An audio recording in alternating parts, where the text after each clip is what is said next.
Buenos días a todos, doctor Villa y compañeros.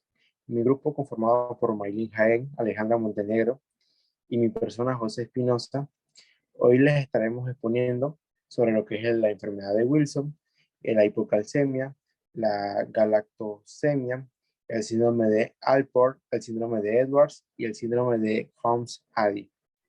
Siguiente diapositiva. Como primer punto tenemos la enfermedad de Wilson. Es una enfermedad congénita, la cual es transmitida por medio de la herencia autosómica recesiva.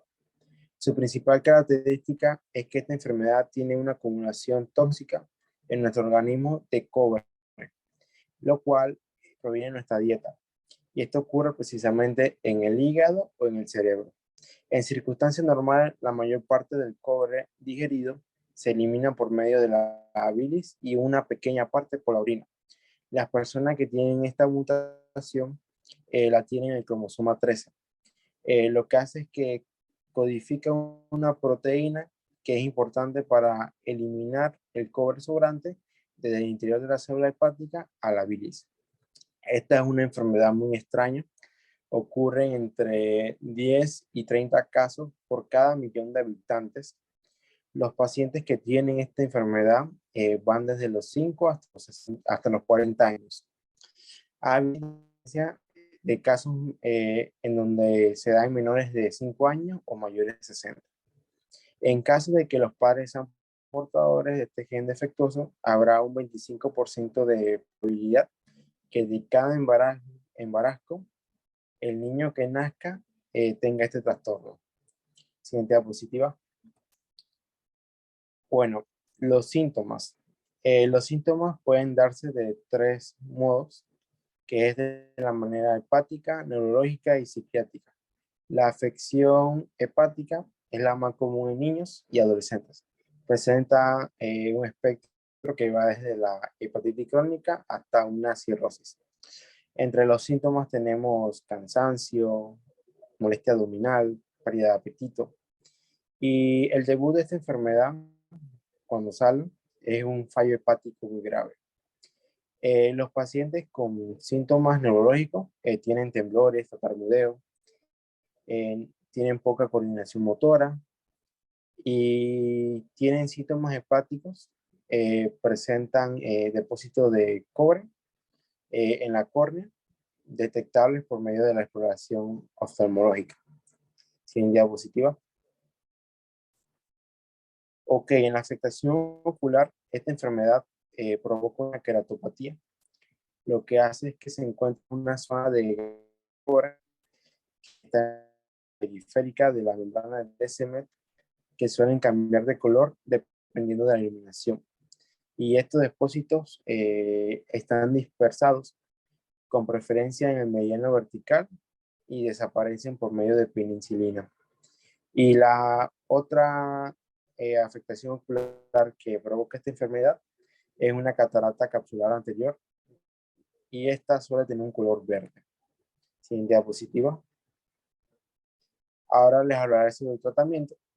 El tratamiento de esta enfermedad se debe hacer de una vez que se diagnostica y más si es una persona que está embarazada. Entonces, porque a futuro esta enfermedad puede provocar un daño de hígado a tal punto de que la persona que la tenga necesite un trasplante. El tratamiento actual de esta enfermedad es con penicillamina. Es un agente quelante de cobre que estimula su eliminación por la orina, es el más utilizado y es muy eficaz. Y las personas que no toleran este tratamiento deben tratarse con trientina. Calcemia es una enfermedad que ocurre cuando el nivel de calcio de la sangre está muy bajo. El calcio es un mineral que nuestro cuerpo necesita para el desarrollo de los dientes o los huesos. Entre otras funciones, también ayuda para que tengan un buen funcionamiento nuestros nervios, el corazón y los músculos.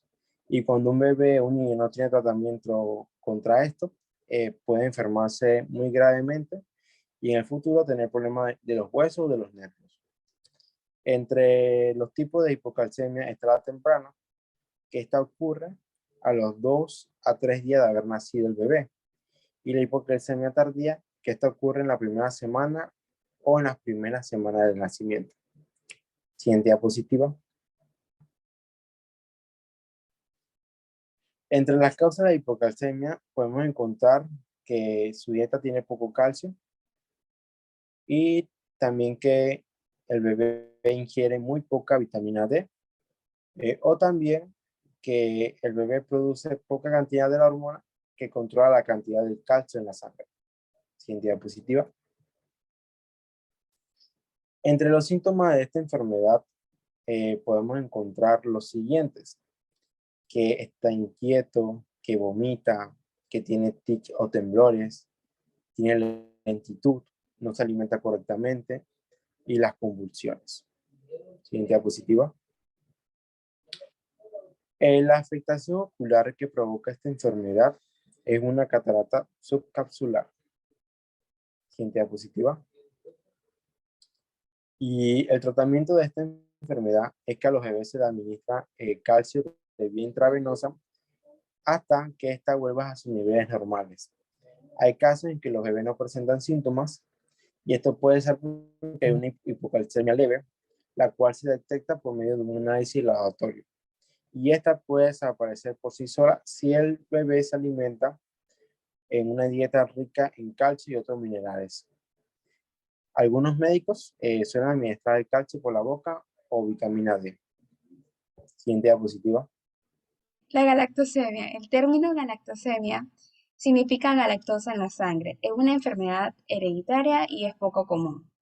Las personas que tienen galactosemia tienen problemas para digerir azúcar llamada galactosa, que están presentes en algunos alimentos. Debido a que la galactosa no se procesa adecuadamente, se acumula en la sangre.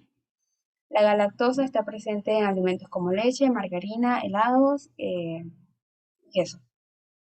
Ahora mencionaré los tipos de galactosemia. Existen tres tipos de galactosemia. Galactosemia clásica o tipo 1, galactosemia tipo 2 y galactosemia tipo 3.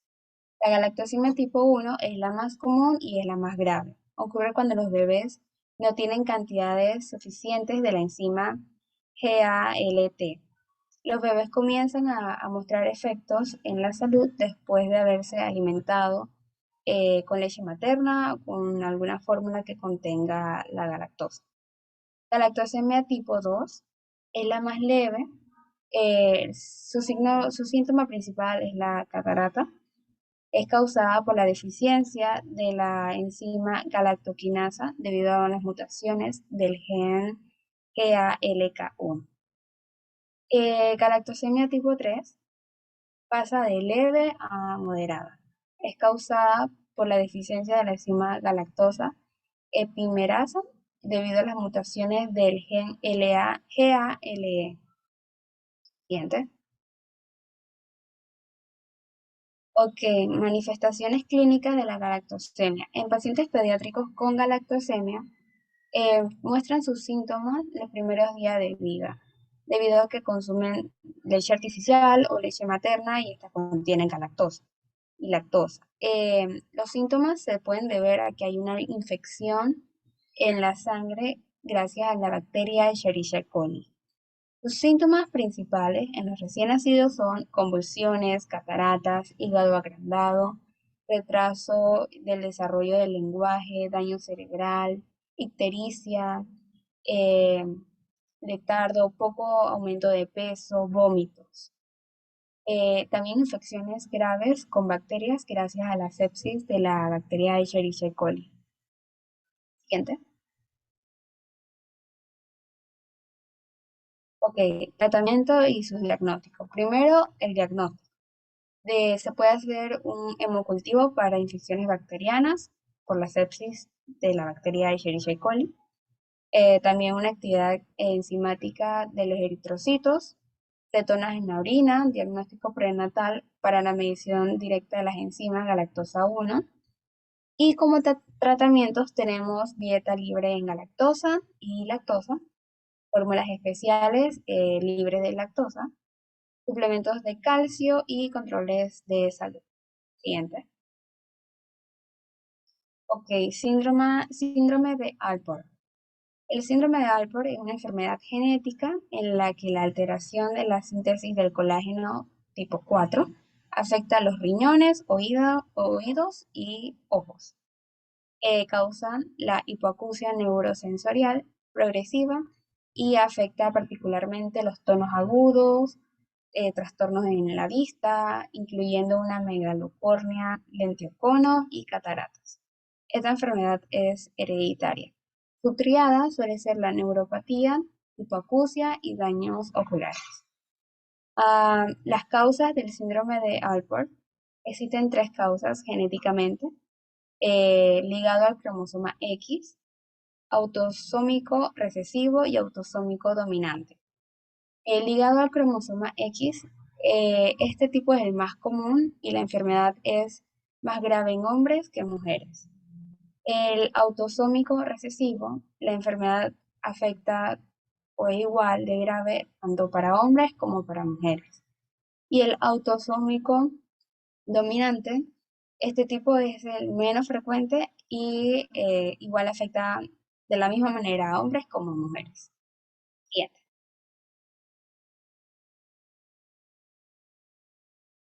Ok, alteraciones oculares del síndrome de Alport y sus síntomas. Dentro de las alteraciones oculares tenemos en el polo anterior y en el polo posterior. En el polo anterior tenemos una distrofia polimorfa posterior corneal, las alteraciones en el cristalino, como una microesferofaquia, lentiocono anterior y posterior, cataratas corticales, subcapsulares y nucleares. En el polo posterior tenemos la presencia de lesiones moteadas, rosas-like y retinas en flecos. Sus síntomas. En sus síntomas tenemos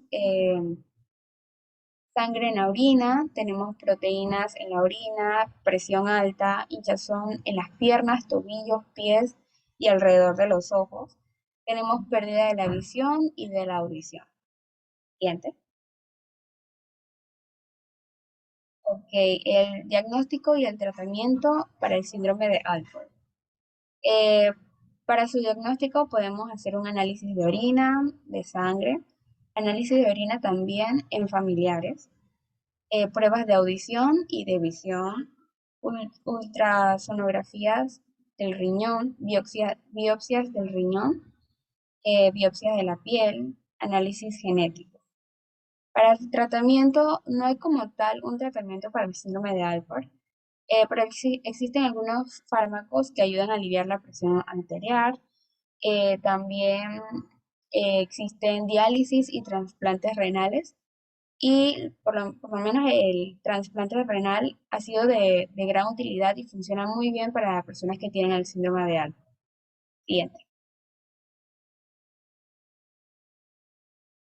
El síndrome de Edwards o la trisomía 18 es un síndrome poliformativo consecuencia de un imbalance cromosómico debido a la existencia de tres cromosomas 18. Su frecuencia se calcula entre 1 entre 6.000 a 1 entre 13.000 nacidos vivos. Se puede dar entre todas las razas y en todas las zonas geográficas.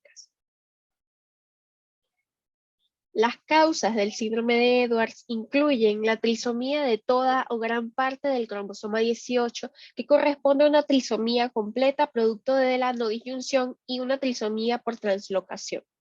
La trisomía parcial y el mosaicismo de la trisomía 18 suelen presentar un fenotipo incompleto del síndrome. Parece que es necesaria la duplicación de dos zonas, la 18q12-21 y la 18q23, para que se produzca el fenotipo típico del síndrome de Edwards, con una zona 18q12.3 y 18q21.1 con fuerte influencia en el retraso mental. La trisomía 18 es causada por un cromosoma 18 adicional, que suele cursar con discapacidad intelectual, un tamaño pequeño al nacer y diversas malformaciones congénitas como la microcefalia grave, las cardiopatías occipitales prominentes, unas orejas de implantación baja y una cara triangular específica.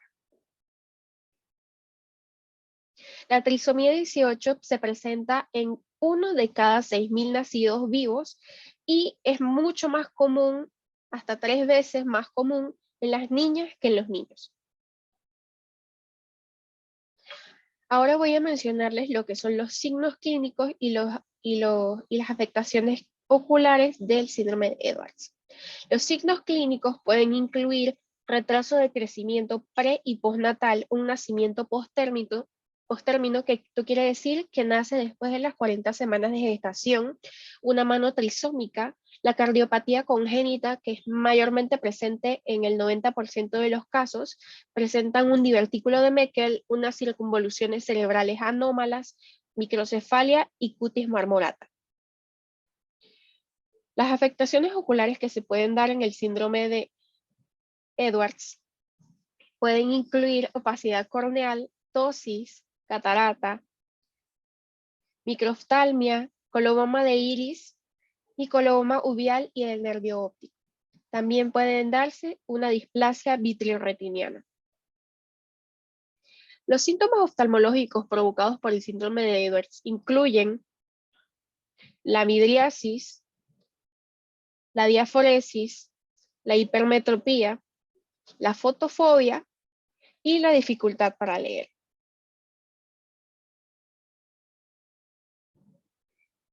En esta imagen podemos notar algunos de los signos clínicos que mencioné y puedo decirles otros como el hipertelorismo, se da la micrognatia, las cardiopatías generales se ven aquí, los divertículos de Meckel, una hipoplasia de los labios mayores, los pies en mecedora o llamados también pies equinos, las contracturas articulares, la arteria umbilical única, el riñón en herradura y el retraso mental y la hipotemia.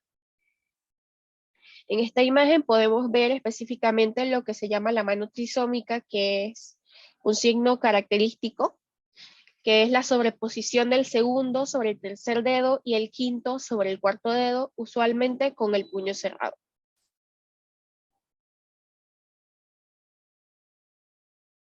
La diferenciación del tamaño pupilar en el examen oftálmico tradicional no se puede ver similar con luz y en la oscuridad.